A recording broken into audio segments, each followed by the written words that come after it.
banks out there, regular banks out there hoarding all the money. Blood banks out there hoarding all the blood. It's not right. It's not right. We got to bring the blood back to the people.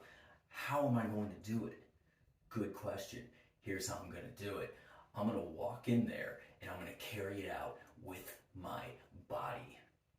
I'm going to walk in pointing a gun saying, give me all the blood. And I'm going to walk out of there swollen and round like the blueberry bitch from Willy Wonka. I'm going to bounce my rotund body down to the streets where they're going to rip me open, let my insides spill out until the streets are run red with the blood of the blood. It will gash an artery, and the neighborhood kids will dance around it like a broken fire hydrant in the sweltering summer.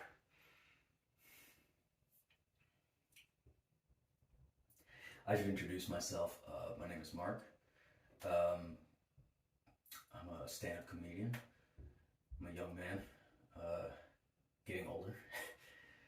I'm 4 years sober. I'm just a little bit over 4 years sober. Yeah, thank you. Thank you. I appreciate it. I'm glad you guys are happy with it. I'm kind of embarrassed by it, honestly. It's like, yeah, I mean, it's like, it just means that I've been bored for 4 years, you know? And, I come from the sort of family where it is an embarrassing thing to be sober. Like, my mom and dad met in a bar, snorting either end of a long line of coke, meeting in the middle like Lady and the Tramp, you know? My dad died with a needle in his arm. My mom died with a bottle in her hand. And I couldn't even make it half of the way there before I had to become a quitter. Just a real dump on the bloodline. I spent that first year after getting sober going to AA, where those guys were incredibly impressed by me because I was the only one that still had a valid driver's license.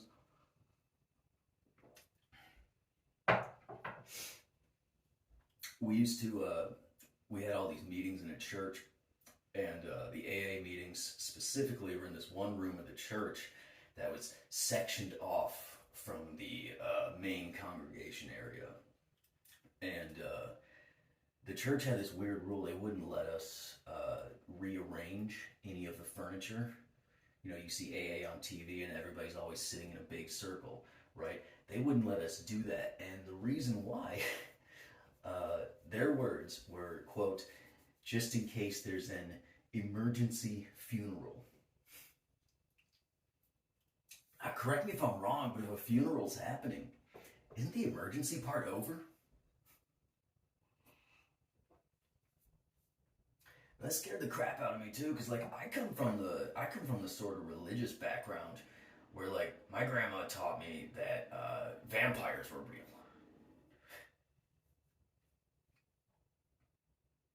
I saw a business called Up and Away Balloons. I just think it's really ballsy to name your company after the worst thing that could happen to your product. That'd be like going to an abortion clinic called Congratulations, It's a Boy.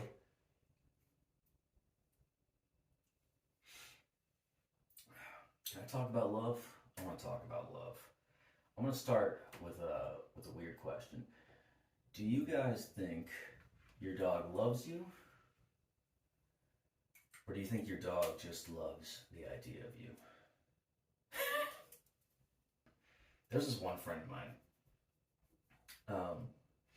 She got divorced, but that's not how she understands love. She got divorced, and then she started dating again afterwards.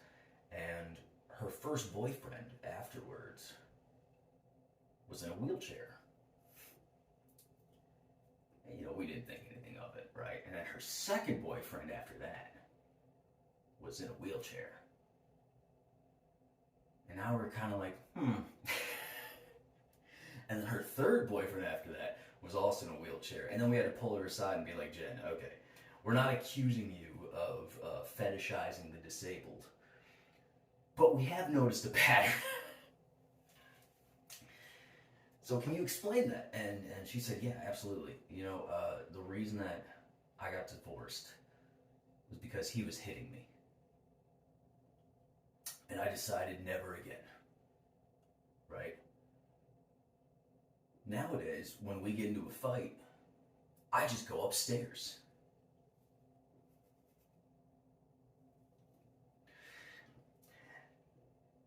And she said, I sum up my view on love like this. She said, if he can't reach you, he can't beat you. Sometimes love is complicated. You know, like I love my cat. It's a different kind of love. You know, it's a very peculiar love. Um, but it's an experience all its own. But it is very complicated in the way that it comes to fruition, right? Because like with my cat, you know, she teaches me things about myself. She teaches me, she teaches me that maybe I do deserve love at the end of the day. You know, maybe it is possible for me to engage in the world in a way that is positive and has a positive effect on the world. She teaches me that we are way too judgmental of women who drown their babies in bathtubs. You know, I should explain. I'm not saying it's the right thing to do. That's not what I'm saying. That's not what I said. Write that down. I'm not saying it's the right thing to do. But what I am saying is that I understand it. Hear me out. Okay.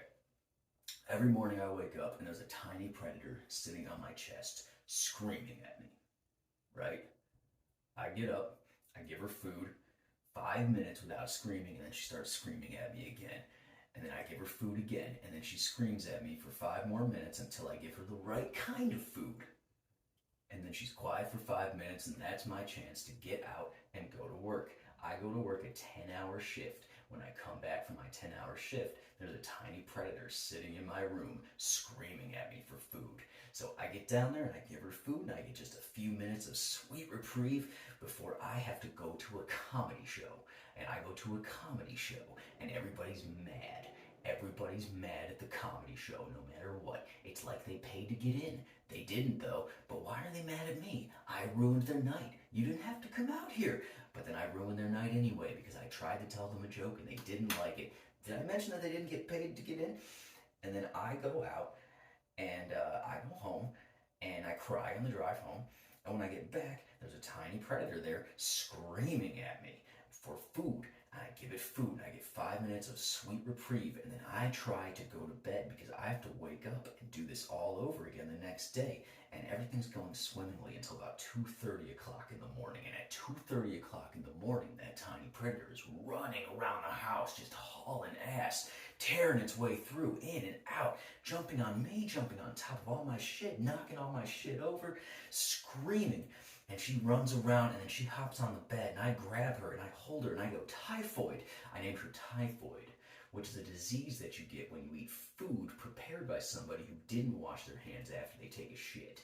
And I'm looking at her and I go, typhoid, the only reason that you are alive is because I allow you to be. And then she throws up on my pillow.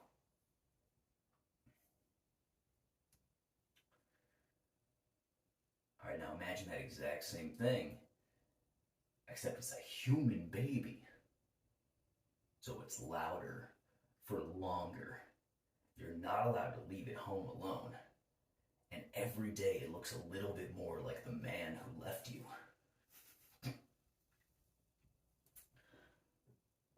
I'm not saying it's right, I'm just saying I understand. I was watching a documentary about a guy who was over 1,000 pounds, and he was stuck in bed.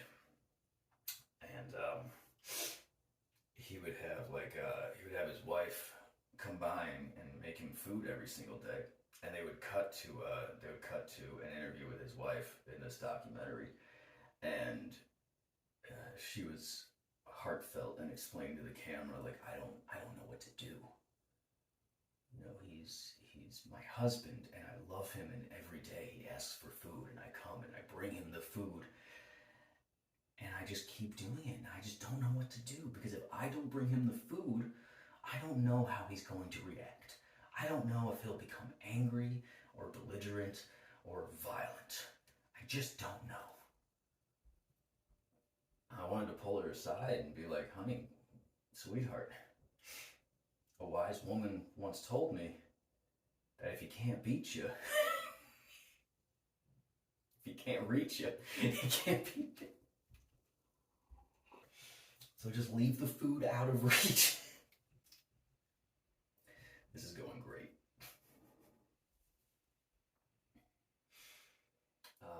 I'm a vegetarian, and I know, I'm sorry. I know that's offensive to some people. I'm a vegetarian, and I don't judge anybody for eating meat. I don't. I also want to put it out there. I don't feed my cat a vegetarian diet. I know everybody's. I know they're obligate carnivores. I understand that.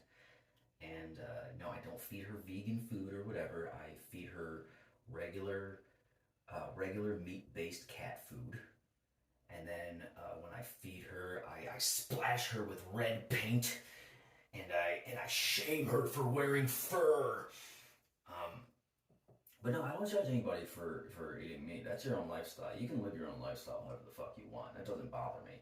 What does bother me is when people make distinctions on the sort of meat that they will eat and the sort of meat that they won't eat. I know somebody who will not eat veal because it's a baby. And I think that's completely ridiculous. And she covered this with, well, okay, hear me out. If there was a serial killer who only killed babies, would that be worse than a serial killer who killed adults? And I said no, because if that's worse, then that means that the pro-lifers win, and I can't have that. I have based a large portion of my life on the pro-lifers being wrong. You guys ever go ghost hunting? That's when a that's when a girl stops responding to your text, so you show up at her house. This is so terrible. I should have learned a guitar. Honestly, that's what this always comes down to. Is I just should have learned guitar because like I write a lot of sad jokes, and if you write a sad song, nobody's mad, right? If you write a sad song, that's just a sad song. Sometimes people will play along to it when they go through a breakup or something. But if you write a sad joke, that'll ruin somebody's evening. But I'm gonna do it anyway. I'm gonna do it anyway. Um, this is a sad joke. My dad was over 6 feet tall. And when people hear that, they wonder how did that happen exactly? And well, see, the thing is that when my mom was pregnant, she was given the opportunity. She was given the opportunity to make a decision. And that decision was she could either have herself a normal baby with strong German genes who would grow up nice and big and tough, or she could smoke a cigarette every hour on the hour for the whole 9 months. And it was just so heavy, that nicotine addiction. It was just so much. And then I came out. 5'4". And she didn't stop after me. She had another kid after me. She had my little sister. And one day she sat me and my little sister down, and she said, "Mark, Amy, do you know what's so special about you two to me?" And being her kids wasn't special enough. She said, "What's special is each of you was supposed to be one half of a set of twins. And each of you are the surviving half of that set of twins. Mark, you were supposed to have a twin brother. Amy, you were supposed to have a twin sister. But here you two are, the survivors." And the way that she said it kind of made it sound like she did it on purpose. Like she was using her womb as some sort of a Spartan training ground for her army. And and I'm the alpha coming out ready for war. I got a friend who his grandfather died in World War II, and he's very, very proud of that fact. He brings it up as much as he can, you know. My grandfather died in World War II. My grandfather died for your freedom. My grandpa died for your freedom. I was like, you know, if your grandfather died for my freedom, like, if he knew what I was going to do with it, I think he would have changed his mind. Your grandfather died in World War II so that I could spend $50 on a body pillow with my own naked body printed on it. Your grandfather died across enemy lines, perished across enemy lines. Your grandfather perished across enemy lines so I could lie to my therapist. Your grandfather took a bullet in the trenches of Deutschland so that I could blow raspberries every time I eat pussy.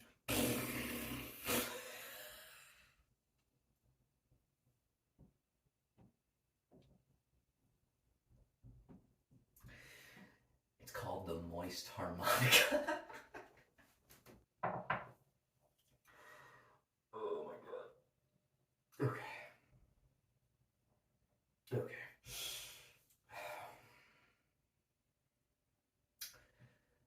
June 18th, 2020.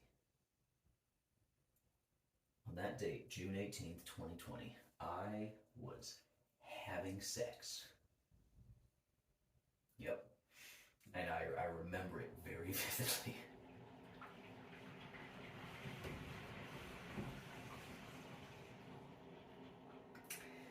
June 18, 2020, I was having sex, and I remember it very vividly. I remember it because I'm on a very heavy dose of Prozac. And what that means is that it's incredibly difficult for me to come. And what that means is that when I'm getting intimate, I have to focus. And what that means is that the lights are off, my phone is on silent, and I am in the zone, right? And what that means is that on June 18th, 2020, after I had finished having sex, I turned my phone over and found 12 missed calls from my mom and a voicemail explaining to me that in the last hour my dad had passed away. Which means, he died while I supplied. He had a heart attack while I was up in there, you know what I mean?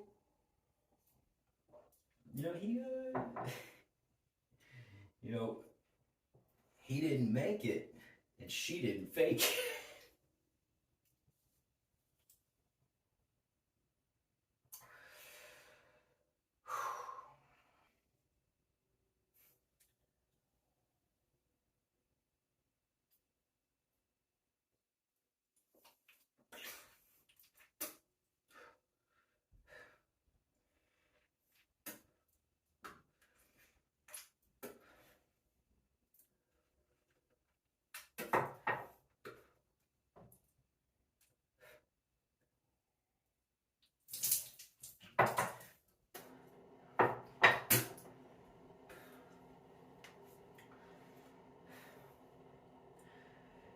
I decided to make a compromise with my mental illness.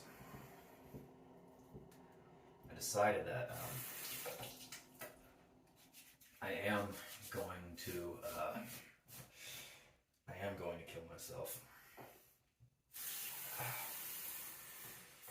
I am going to kill myself, but my method of choice will be natural causes.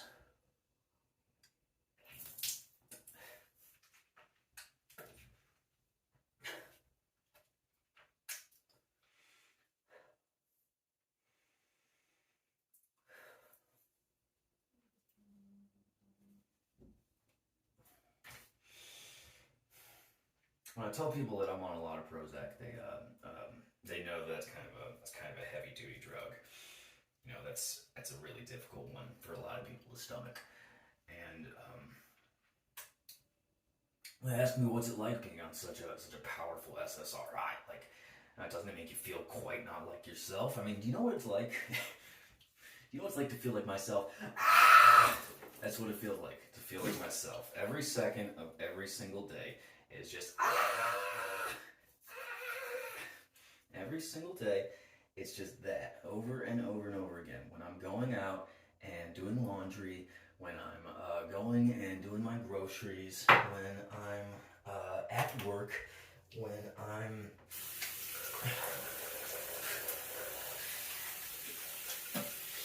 saying hello, when I'm telling jokes, it's just that over and over and over again. That's all that it ever is, and that's all that it's ever going to be until I take my Prozac, in which case, it feels a lot better. It doesn't feel like that. So if it's the choice between feeling like myself or feeling not quite like myself at all, I'm going to do the responsible thing.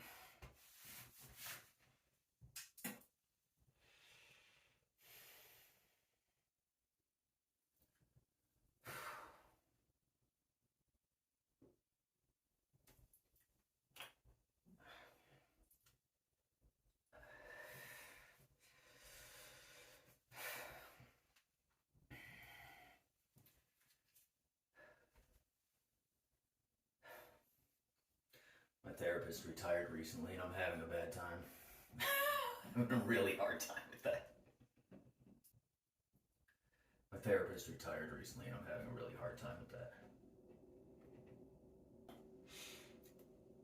She told me she was going to try to find another therapist for me that she could refer me to after she quit, that could take me over, and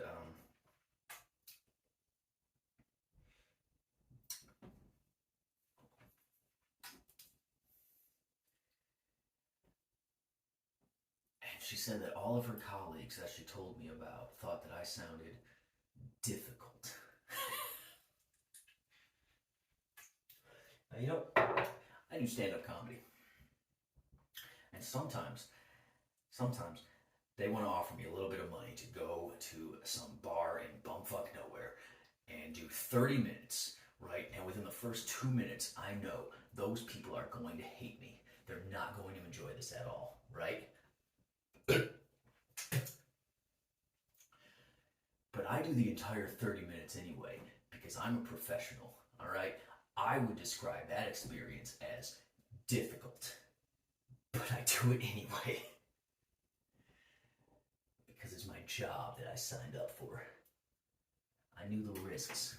I knew the risks when I started all of this. On the bright side, now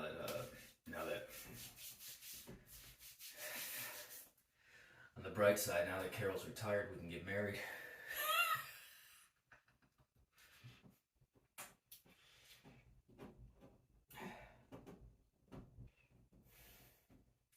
She told me I need to do some work with my inner child, and what that entails is going about the activities that I would enjoy as a child, and doing them again now without shame.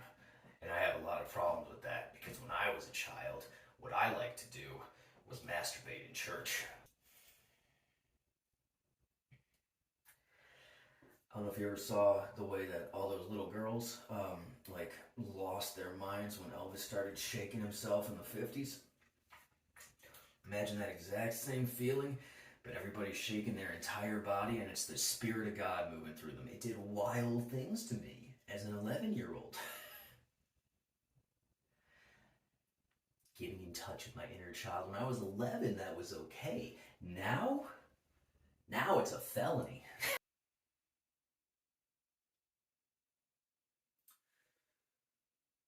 The 5 stages of grief.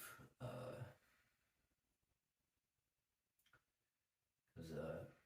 does it go? It goes denial, anger, bargaining, depression, acceptance.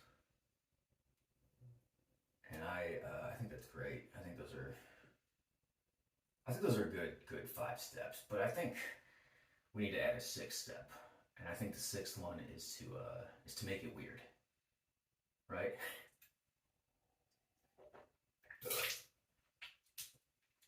I think that should be the sixth step. It should be denial, anger, bargaining, depression, acceptance, and then make it weird. Because grief is an ongoing process. And if we are to continue to fix our relationship with grief, we need to understand it as something that continues to go, and it's cyclical, and it continues to move and move and move and change and differ. And I think making it weird is just the logical next step for it. At least that's the way that my head works. You know, and like, okay, I live with my ex. Our breakup was very difficult, and the process that it took to become friends and roommates all over again was masochistic and difficult and heart-wrenching. And it took ages and horrible conversations and understanding all of my flaws and all of her flaws, blah, blah, blah. And we went through all those 5 stages of grief together during this entire process. And now that we live together again, now that we have accepted the grief of it all, we take turns farting on each other's pillows to see who's going to get pink eye first. We made it weird. I know a guy whose dog died. And he had a terrible time with that dog. This is the dog that he had since he was a kid. This dog was 20 years old, and this was a grown man now. And his dog died. He went through all those 5 steps of grief. He went through that denial, that anger, that bargaining, that depression, that acceptance. He went through all of it. And then he taxidermed his dog, and now he dresses it up like a Nazi soldier. You walk in his house and you're like, that's really poor taste. And he goes, whoa, I'm not a Nazi. Fido, on the other hand.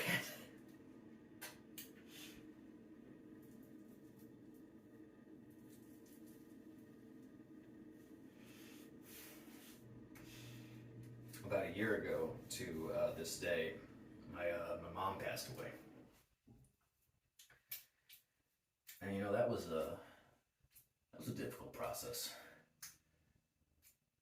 You know, this might come as a shock, but we did not have the greatest relationship in the world.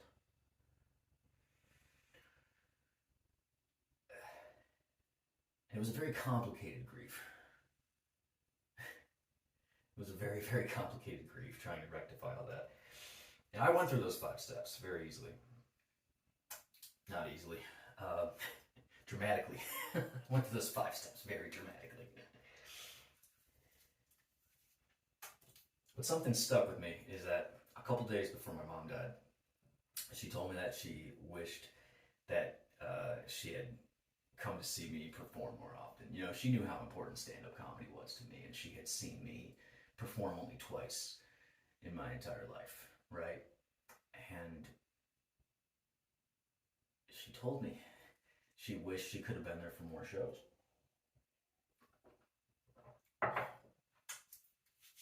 And we might not have had the best relationship in the world, but I'll be damned if she isn't here at every single show nowadays.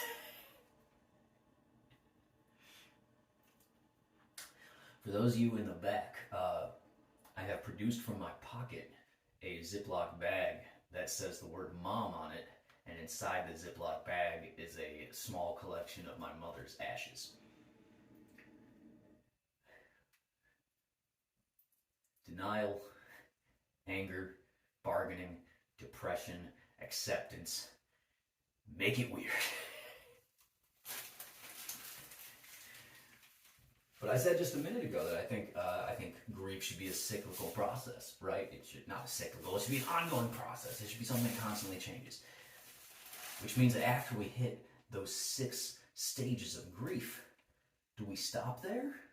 No, we can't stop there. We have to keep going. We have to keep going, and we have to keep adding to the process of grief, because grief never ends, it just changes, right? So what is step 7?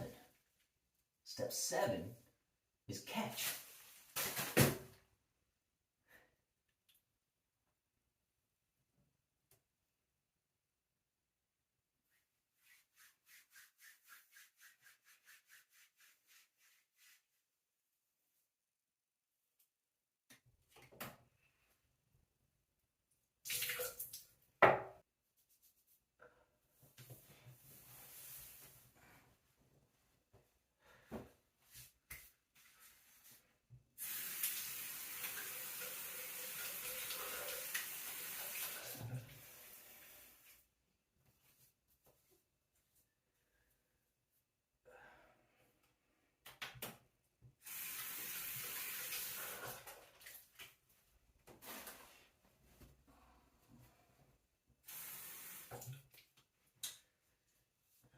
get out of here on this one.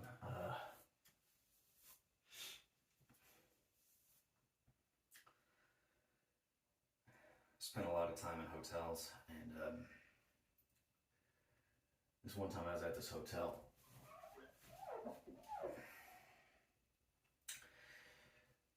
And I was out in the car in the parking lot out in front of the hotel.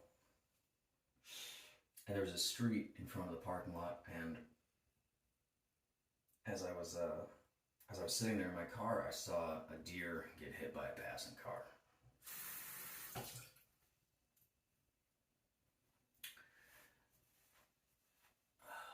And that deer didn't die right away. That deer stayed alive.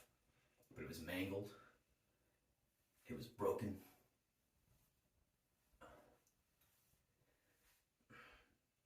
And it was struggling to stay alive.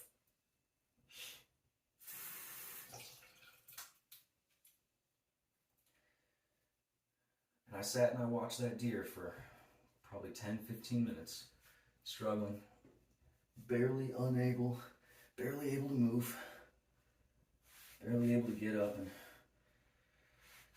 could see the life in its eyes, struggling.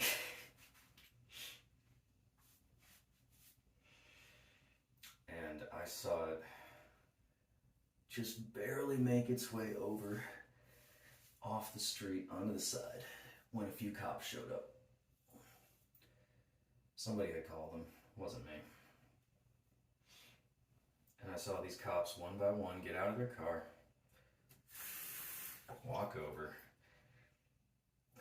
and surround the deer. And I saw them converse very quietly with what to do with it. And I saw them silently reach a consensus as one of the cops walked back to his car,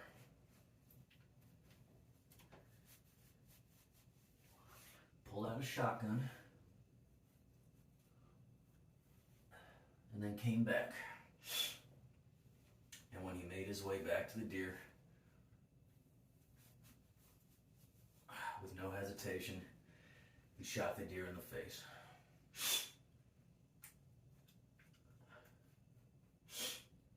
This was a very difficult thing for me to see.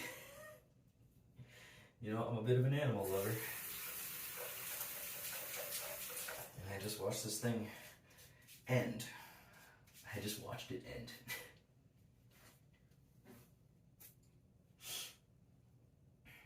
And you know, I'm a comedian. For better or for worse. I'm a comedian. And what that means is that I have struggled to find ways to communicate myself, my feelings, my essence, whatever you want to call it. I have tried to find so many different ways to communicate myself in a humorous format. I have done it to varying degrees of success, but I've always found a way to present everything that I feel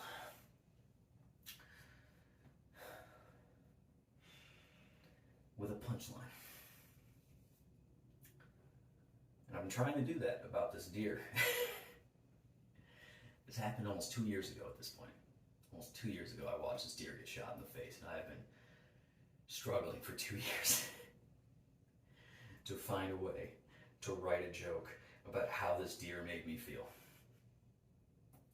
For 2 years, I have sat and ruminated on this. And after 2 years, the best that I can do with all my experience and my shitty little writing degree